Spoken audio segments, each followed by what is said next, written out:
Est-ce que tu connais le cognac? Est-ce que tu connais le whisky japonais? Est-ce que tu savais que le whisky c'était en fait de la bière distillée?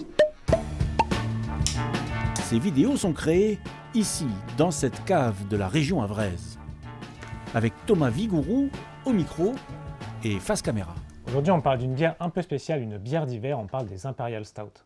Il n'y a pas de prompteur, en fait c'est moi qui crée vraiment tous les textes, donc je fais des recherches que ce soit dans des ouvrages ou sur des sites internet, je me crée mon petit fil conducteur on va dire, et l'idée c'est que ce soit naturel et que ce soit pas lu.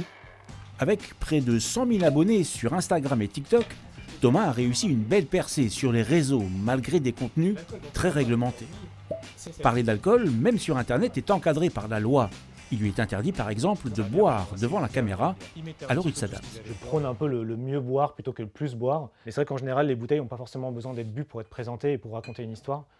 Il suffit de prendre une bonne bouteille, de raconter qu'elle a des origines plus ou moins vieilles, de raconter un peu tout le folklore qu'il y a autour, les traditions, les habitudes de consommation qui y sont liées. Et en général, ça passe.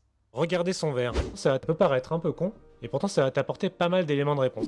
Il lui faut 4 heures pour se documenter, tourner et monter chaque vidéo. Un savoir-faire qu'il avait acquis dans son travail de chargé de communication chez Interiors au Havre, avant de se retrouver au chômage. J'ai commencé suite à la liquidation sociale de ma société. Du coup, aujourd'hui, c'est plus un passe-temps qu'autre chose. En fait, j'aime beaucoup faire ce genre de choses. C'est vraiment un loisir que j'avais en plus de mon travail à l'époque. Maintenant, j'ai l'opportunité de faire ça à plein temps, même si ça reste un loisir, je ne suis pas du tout payé pour le faire. Mais si on me propose d'en vivre dans quelques mois, éventuellement, je réfléchirai à l'opportunité. Est-ce que tu connais les bières de Noël? À l'approche des fêtes, il est bon de savoir d'où vient ce que l'on boit avec The Beer Game. C'est pour ça qu'aujourd'hui, tu retrouves souvent des bières avec de la cannelle, du clou de girofle ou un petit peu tout ce qui passe sous la main du brasseur. Et il est essentiel de boire avec modération.